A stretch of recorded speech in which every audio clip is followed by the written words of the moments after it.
Apparently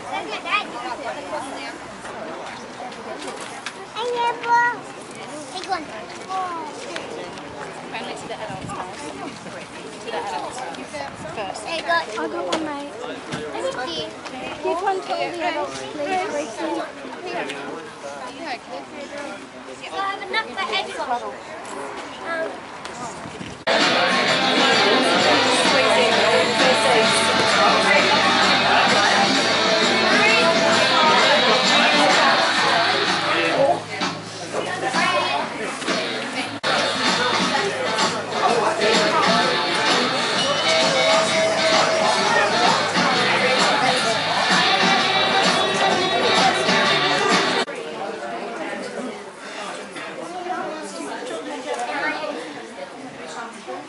Well, good morning. Before we in fact begin this celebration of life service for your carol, can I ask you if you would please just to go into your pockets or your handbags, take out your mobiles, and let's have them turned either to silent or to off, please. Once done, if it still rings, well, I guess it was meant to. When we sat with the family, we were told that we'd probably maybe have 50, 75 people here, so we've got a lot of ringings. Good morning and welcome to you all. I know that family would like to thank you, not only for being here this morning, which they certainly do, but they would also like to thank you for the love, the comfort and the friendship that has been shared with your carol over the years. Some of the memories that you have may be over months, years, and obviously in family's case, these memories have been our whole lifetime. Now the memories that you've all got, they're all special. They all began at her heart. So again, welcome. Now you may be standing or sitting next to somebody that you don't even know. She does. I guarantee that she would know probably most, if not all of you that are here this morning. So again, welcome. And thank you for taking the time to share with one another, to share with family, the tribute of this beautiful lady. But they say that memories are golden. Maybe this is true. But we never wanted memories. All we ever wanted was you. A million times we've needed you and a million times we've cried. But if love could have saved you, you never would have died. In life, we loved you dearly. Yet in death we love you still. In our hearts you hold a special place that no one else will ever fill. If tears could build a stairway and heartache could make a lane, we'd simply walk that path to heaven and bring you back again. Our family chain is now broken and nothing seems the same. Yet as we're all called, one by one, the chain will link again. Well, this morning is a day that we get to celebrate a life. This morning is a day that we get to say thanks for the memories. Knowing that your carol is now free of pain, free of suffering, but more importantly, has rejoined your loving partner, your husband. Today, a family are joined together, which they always have been. But they sit here as a unit to share their love, their friendship with you all. But today should be a day that we look upon as being very special. It is a day that we get to celebrate one very, very special lady who always made her goal in life ensuring that everybody around her was safe, always fed, and as happy as one could be. Today we are saying farewell to Carol, your Carol, the same lady that you've grown to love over the period of time that you've had the pleasure of knowing her. It's all right, mate, you carry on talking. I've got one of these, I can go louder. If we were able to look back in time, we would then learn that your Carol was born to parents Norman and Edith Love in Melbourne on the 15th of December, 10 days shy of Christmas in 1950. Christmas time and has always been and always may be special, both to her as a child and then by her as an adult. But more on that shortly. Now Carol, Well, she was one of 3 girls, so she had an older sister in Susan, who has also since passed, and also another sister in Jennifer. Schooling for Carol, well, Flemington Girls' School was the education facility that saw her turn from a girl into a young lady. And then on leaving school, she managed to secure a position with Darrell Lee Chocolates. A place for all kids, isn't it?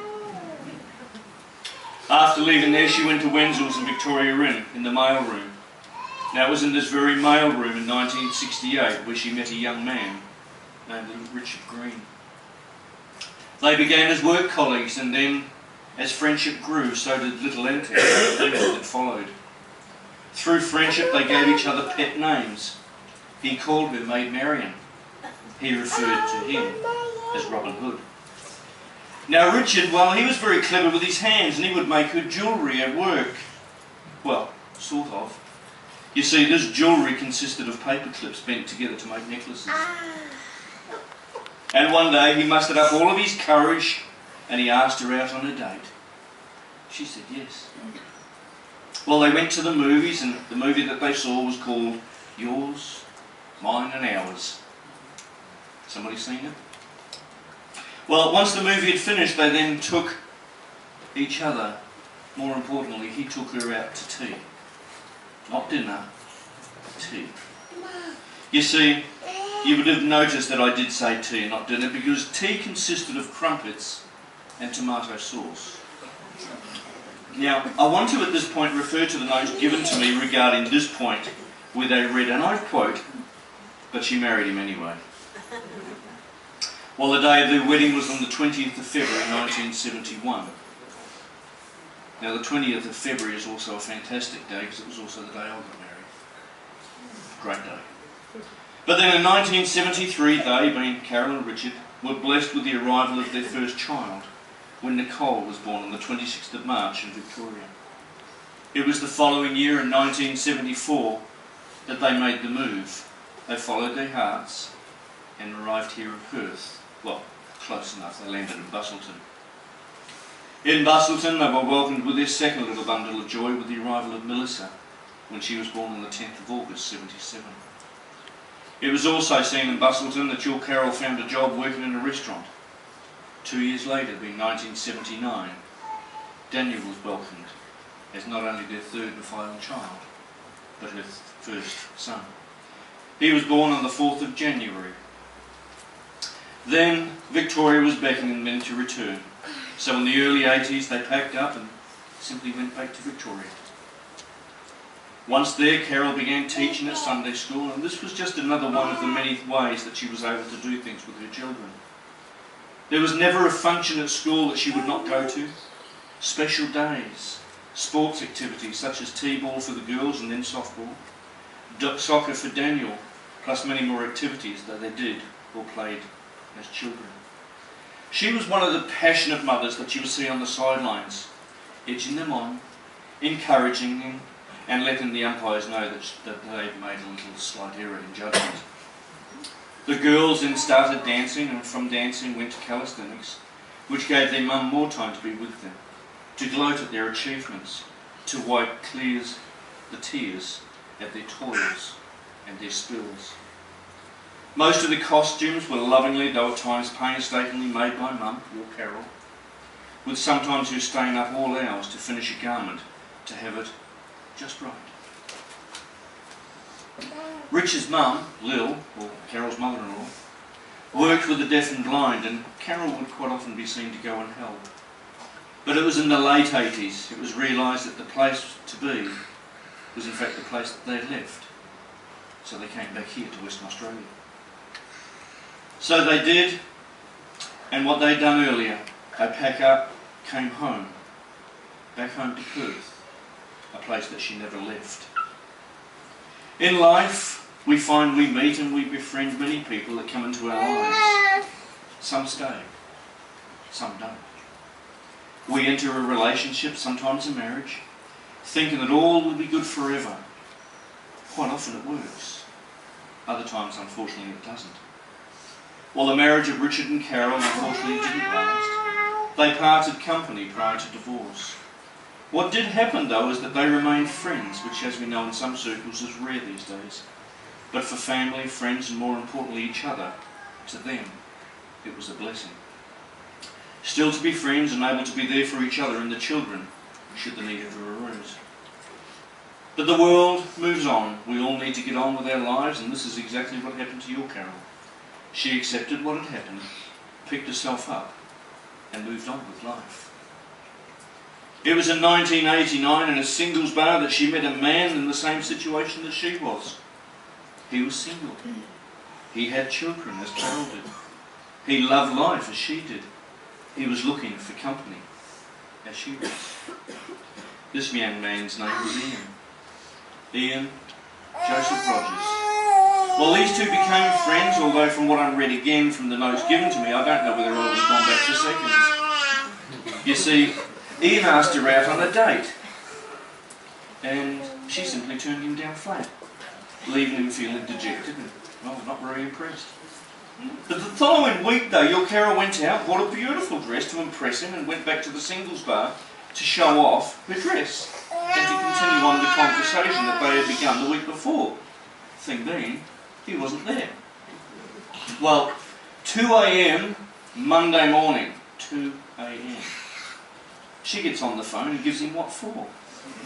With words such as, "Well, where the bloody hell were you?" Now, Ian very calmly said that he stayed home and went to bed. Then, as they say, the rest is history. They've never been apart from that day, and it was here in Perth and Ferndale on the first day of August 1992 that your Carol very proudly became Mrs. Carol Rogers when she married her Ian. Now, since they met and they got together, there has been an unwritten rule that, although not spoken, was well understood, and this was that there is no such thing as stepchildren. Ian's two children, Shane and Nicole, simply became part of the family, and they were treated as though they were her own. Two Nicoles in the family though, a bit awkward. Still, they managed to get through. Together as a family, they made the move to Leonora and to chase work in the mines, and here they stayed for the next 4 years. Ian worked in the mines and Carol found work at the local hospital and again became very active in the local school and schooling community. Then they returned to Perth, and it was in Stratton that they built their first home together. This home where they lived has seen many, many things. They've shared so many happy times, have been blessed with so many memories. Whilst their home was being built, it was a time to celebrate as they each became grandparents. Ian becoming a granddad, and of course your Carol becoming a grandmother. Remembering, of course, there is no such thing as steps. On arrival of Kayla, there was a celebration that has been copied many, many times with the arrivals of other such grandchildren. Your Carol became Mama, which was the name that the children gave her. Even children that were not related knew Carol as Mama. It just seemed that all children loved their mama. Carol is seen and was present to many of the births, and not only the grandchildren. Her Carol has been there for support, comfort, and simply to show love at a few of the nieces and nephews' babies as well. And I'm told that Carol was a godmother to Christopher, and both he and Ryan, she adored both. The biggest problem, though, she found as the family grew was trying to work out which sporting activity to attend, as by now many children, all of them were very, very busy. It made for a terrible time to juggle everything around so as no one missed out. The one thing she always tried to do, though, was to be there for the first day of kindy, the first day of primary school, and then the first day of high school. A lot of the kids these days would find it embarrassing and not cool to have their nana there at school. Not for these kids. Each of them all absolutely adored their mama, knowing that they were in turn very much loved unconditionally. As a mum, she was a great cook and was seen as a lady that would make or bake a cake. As a mama, she was now seen as the baking queen, with her cake decorating well known for. A lot of these cakes that she made came from Woman's Weekly Birthday book, and she would make each and all of them with perfection.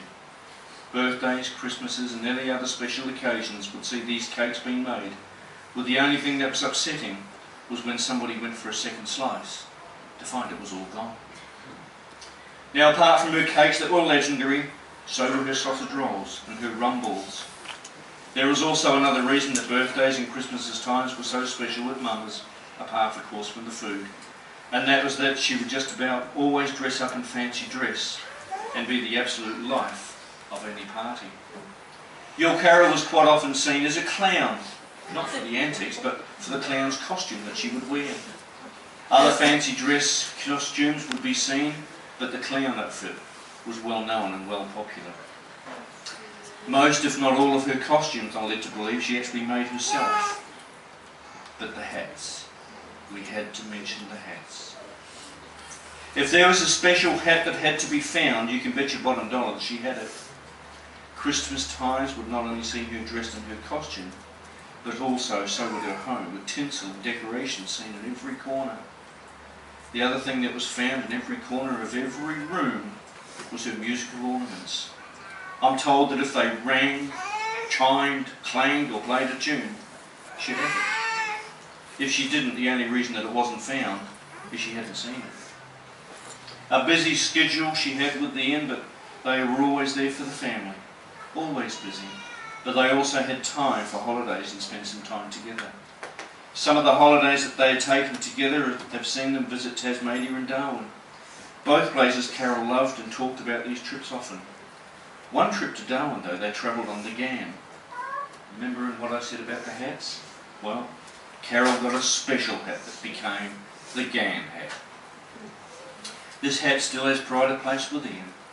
Wherever he goes, whatever he does, so does the hat. Mind you, so does Tilly, their trusty golden retriever. Then there was the trip that was also memorable, was the trip on the Indian Pacific. The main thing, apart from the actual ride that made this trip worth telling, was that she shared the train with Guy Sebastian. The highlight of this trip was not only to see him, but she actually got to meet and speak with him as well. There have been many trips that have seen take off Willie and sister Pat and her husband Frank, and the four of them have travelled to many destinations, sharing many adventures and fun times. It was in the past 5 years that both he and Carol have joined Family Wanderers Caravan Camp, where they travelled with others to different destinations, quite often leaving with strangers, returning with friends. It was here within this club that Carol began a newsletter, and she would write articles in this newsletter and became very, very popular. Your Carol, as you would know, always thought of herself before others, and nothing showed this more than the idea she came up with around Christmas one year. She saw herself, her Ian, her children, grandchildren and her friends. They all had someone. They all had gifts and the smiles on their faces, but what she also saw were the people that never had those smiles, never had the gifts, the special person or family to share a time with. So she simply did something about it. Your Carol began and was instrumental in organising a Christmas basket to donate and to give for those that were less fortunate than herself. The one thing that I personally felt so warm about was that this tribute was actually made and given in her honour and named also in her honour. Other charities that she got behind was SIDS and Kids. These were two very, very dear to her heart, and was so because she witnessed first-hand tragedy with losses within her own family with children. Music, with Carol, she loved her music, and the family can attest that she loved her music. She had her favourites, and the family can also tell stories where they would have to endure countless hours of listening to Accidentally Kelly Street, or a party at Christmas time, and then she would be seen in the centre of the dance floor doing Mambo number 5. Guy Sebastian, well, obviously she liked him. She also got to meet him, obviously. Other favourites were Bob Marley, but Shannon Noll. He was her favourite. She loved her Shannon Noll. It made her more confident, more determined not to allow these things to stop her doing the things that she loved as she came ill. In May of just last year, your Richard passed away, which devastated her, and she found part of her inner being had now been lost. Your Carol, whenever she could, will be seen with a huge smile on her face, but there have been times when even the smile was missing. This is the time where family have stepped up, given her the strength, the courage and the comfort to move on. Then for the family was the hardest move for all. It was the move to Murdoch Hospice, knowing that this would be her final movement, her final moving before being received by her Lord. The staff and the volunteers at Murdoch all spoke of your Carol with love and pride, as family in turn spoke of them. She was there for them for a total of 48 days, where they made her comfortable and as pain-free as possible. There is a donation box and an envelope available should you wish to show your appreciation for the beautiful work and caring way in which they tend their guests, such as they did with your Carol. Sadly, as we know, on Saturday the 25th of February just gone, your Carol slipped away to be met by her two angels. The first angel was the one that was sent by our Lord to greet and to show her the way home. Her second angel was her Ian, who also met her to show her that they were now together as one, reunited in love. Sadly for you all here and for those that are unable to be here, your Carol is no longer able to be touched, no longer able to be seen through your hearts.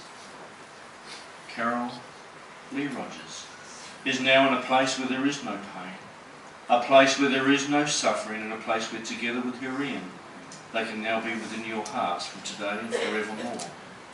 Wish her well. Wish her at rest. Now after the service today, the family have invited all that wish to join them in a wake that should be held at Shane and Wendy's home in Maddington. The address is 15 Wadera Way.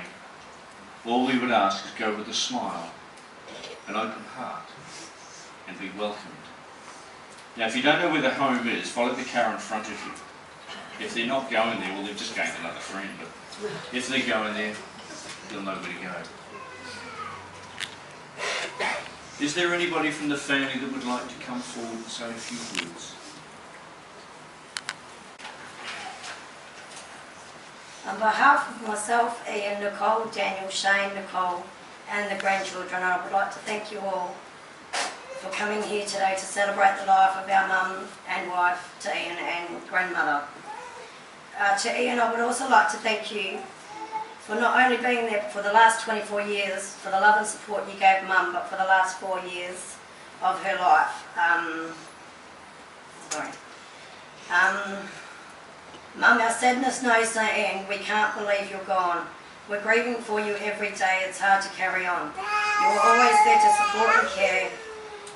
When we needed a true friend, how we'll ever do without our mum, we cannot comprehend. You were our teacher and our guide. Our mum so good and strong. Your example will sustain us now at last our whole lives long. We're trying to communicate. We hope that you can hear.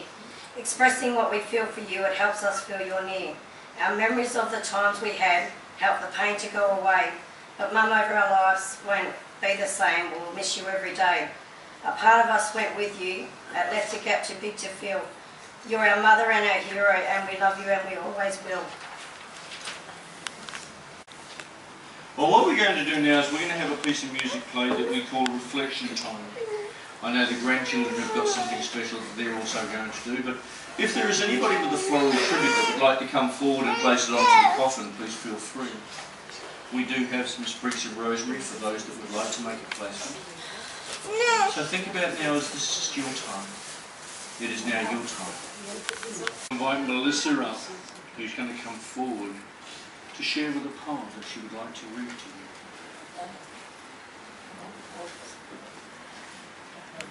No? Would you like me to do it for you? Yeah, we don't have the poems. Oh, okay. I've got written one here. Okay, I'll do it.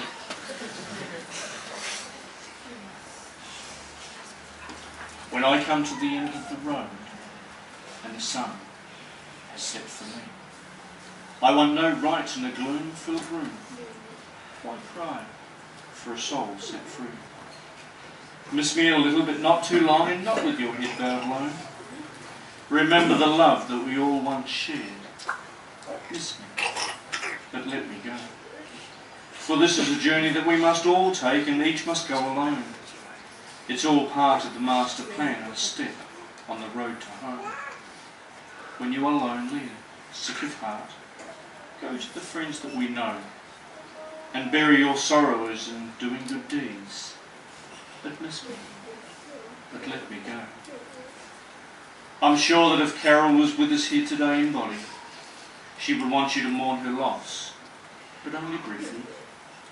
I'm sure that she would then want you to lift your head up, smile, be happy and be proud, and pass on love and friendship to all, as she certainly did with you.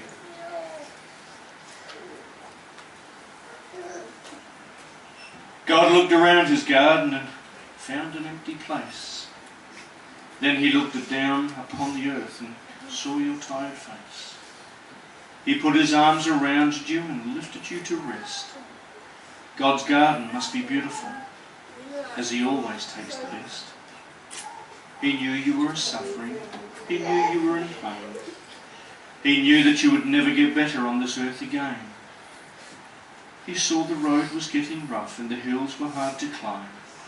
So he closed your weary eyelids and whispered, "Peace be thine." It broke our hearts to lose you, but you didn't go alone. For part of us went with you the day God called you home. Today, we say farewell to one beautiful lady. A lady that had her own beliefs, had her own ideas, where family came first. Family always triumphed. Before we say farewell to our beloved Carol, it has been requested that we have a reading of the Lord's Prayer. For those that know the Lord's Prayer and would like to say it along with me,